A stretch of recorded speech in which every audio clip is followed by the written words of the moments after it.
selama kita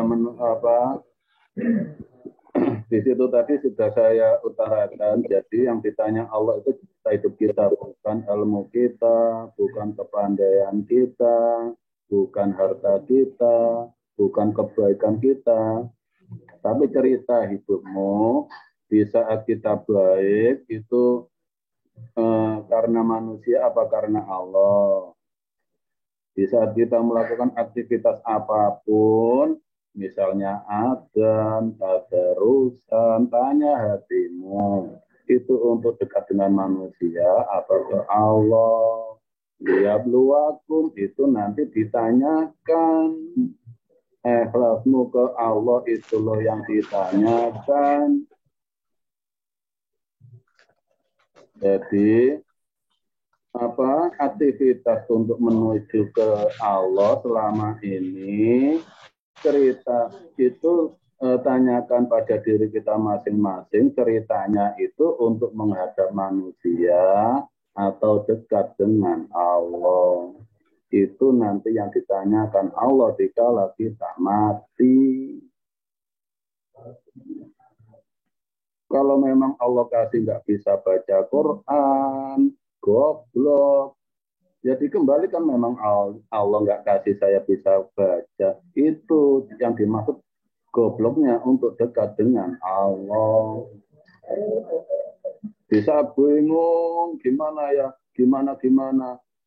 Iqra kitabaka kafa binafsika yauma alaika hasiba. Baca kitabmu, hidupmu ini baca. Kafa semua binafsika yang ada pada jiwamu. Oh kok jiwanya belum bisa dekat dengan Allah? Ya jujur aja. Binafsika yauma alaika hasiba. Di saat kita bingung hasiba itu gimana.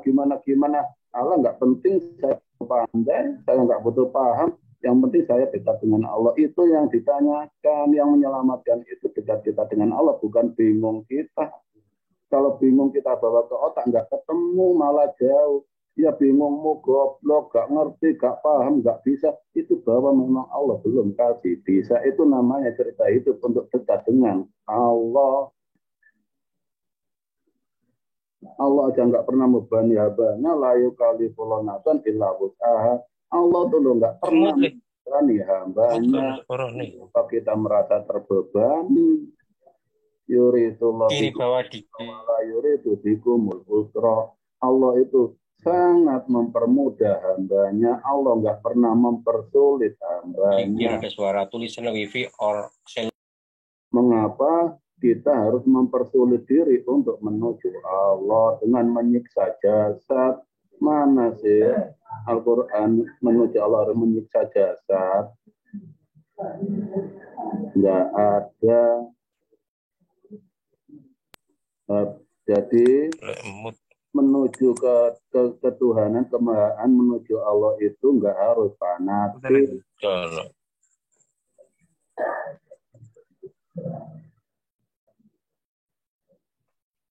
Bisa diterima, saudaraku semua? Bisa. Insya Allah. Jadi untuk saudara-saudaraku yang sudah dibuka hati masih bingungmu itu lo kembalikan. Ke Allah nggak butuh paham, ke Allah kalau nggak butuh pintar. Yang nggak paham itu malah untuk dekat dengan Allah. Ya Allah, kalau yang memang masih belum kasih paham, itu loh namanya iman, itu pemberian, bukan pengupayaan. Jangan upayakan, harus paham, harus pintar, harus ngerti. Kalau Allah belum kasih, ya serahkan kembali. Itu namanya iman, itu pemberian, bukan pengupayaan. Jangan paksa, harus. Allah jangan mengharuskan. Allah itu menanyakan nanti kita kalau sudah mati, dan kita tanya setiap kehidupan kita ini, cerita hidup saya ini jauh dari Allah apa enggak? Itu loh. Makanya untuk para pemula, pernah saya utarakan dan juga Gus Dugi, di saat kita bangun tidur, serahkan hidupmu pada Allah. Ya Allah, hidupku hanya untuk menujumu ya Allah. Serahkan. Itu nanti kita akan dibimbing Allah. Nanti mau tidur juga seperti itu, diulangi sehari 2 kali untuk para pemula.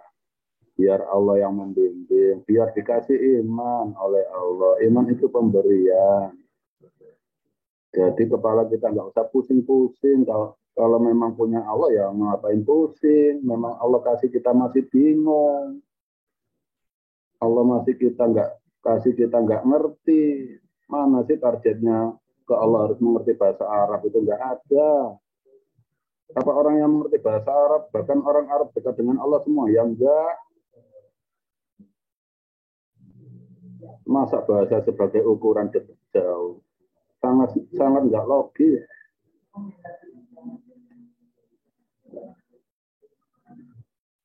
Makanya dalam grup ada segitiga emas itu luas. Cakrawala iman itu luas.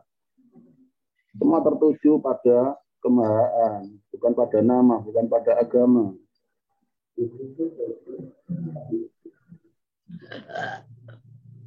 Allah. Oh, anggap paham nggak? Husnul. Diambung sih, dan paham. Husnul anggap. Diambung sih, Mas No, ben paham.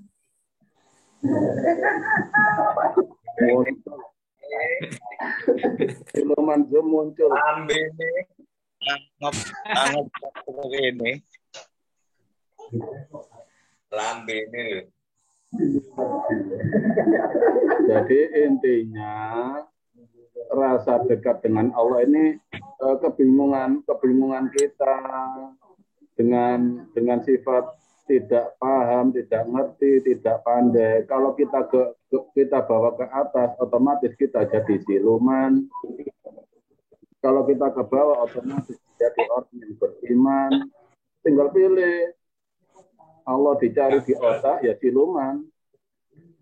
Karena apa? Kalau nantinya bisa, sifat iblis keluar. Saya pandai, saya ngerti. Sifat khairu minhu. Saya lebih baik dari kamu, saya lebih pintar dari kamu, saya lebih tampan dari kamu, saya lebih kaya dari kamu. Itu sifat iblis.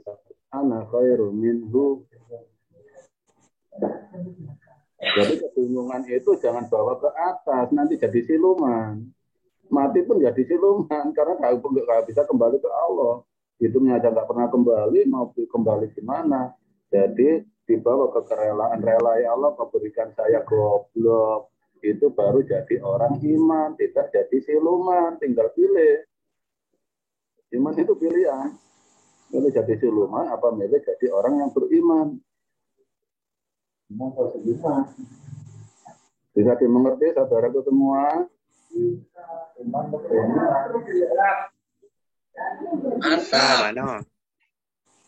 Bisa, Mbano. Hancurkan, Mano. Jadi jangan minder.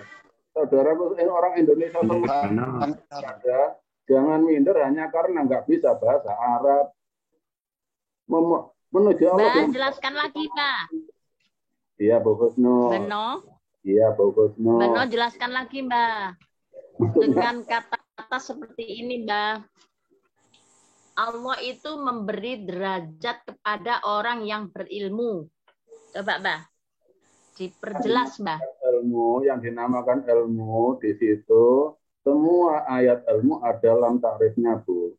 Semua sabda Rasulullah yang urusan ilmu itu ada dalam takrifnya. Maksudnya, ma'rifat. Ilmu itu, ya Allah akan mengangkat derajatnya kalau semua ilmu itu hanya untuk dekat dengan Allah. Entah ilmu apapun, kalau sadar yang kasih ilmu itu Allah dan untuk dekat dengan Allah, otomatis diangkat derajatnya. Misalnya Pak Rifai Bojonegoro oleh Allah dikasih ilmu menjadi dukun. Kalau sadar ya Allah, kau yang kasih ilmu dukun ya Allah, jadi dukun tapi dekat dengan Allah, otomatis diangkat derajatnya. Kalau mati ditempatkan di makomah mahmuda, tempat yang terpuji di sisi Rasulullah.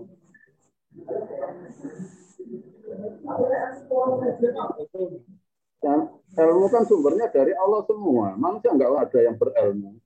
Tapi sumber ilmu itu semua Allah yang kasih. Nah, ilmu ini untuk dekat dengan Allah, otomatis diangkat derajatnya, Bu. Jadi kalau ilmu untuk percaya diri, sombong, ya berarti siluman, nggak beriman. Mana bisa diangkat derajatnya? Assalamualaikum, Mbak. Waalaikumsalam. Mbak, Banyuwangi mau nanya, Mbak. Ya, dipersilakan. Mbak, alam semesta ini diciptakan oleh Allah dengan bahan baku apa, Mbak? Bagus itu. Mohon maaf ya. Bisa lebih tinggi lagi pertanyaannya. Ya. Alam, Dalam Al-Quran, alam semesta ini, mohon maaf. Kalau dalam Al-Quran saya nggak menemukan ayatnya bahan baku Allah menciptakan dunia. Tapi kalau ada cerita dunia ini diciptakan dari ini itu cerita kitab Daqaiqul Akhbar, bukan Al-Quran. Itu diciptakan dari kasih sayang Allah. Jadi Allah menciptakan apapun itu sifat jaiznya. Allah fi'lu kulli mumkinin aw tarkuhu. Allah punya hak menciptakan apapun. Kalau saudara tanyakan bahan bakunya Allah menciptakan alam semesta dalam Al-Quran nggak ada ya, saya nggak bisa jawab. Oh gampang kita jawab. Nanti Gus Sofi yang jawab. Memang ada keterangan. Mati lah.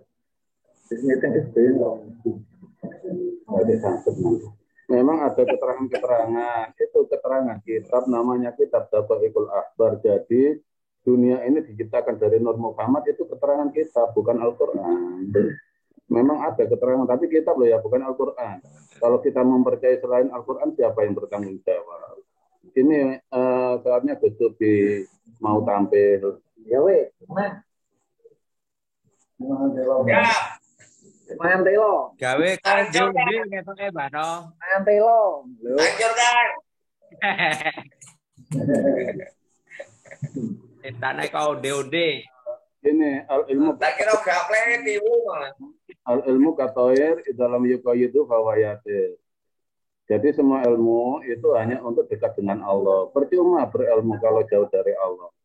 Semua ilmu itu nggak ada yang salah kalau fungsinya hanya untuk dekat dengan Allah. Makanya wasamai wasori, berbagai macam ilmu itu Allah kasih jalan. Ya. Jalan untuk dekat dengan kalau ilmu katoir, burung kalau nggak jadi kelakuan di dalam itu. Kalau ilmu itu tidak menjadi kedekatan kita dengan Allah, selalu lepas, bahwa yakin berarti iman kita mabur. Karena apa? Ilmu itu sampai di sini dulu, ini ganti dengan Gus Sofi.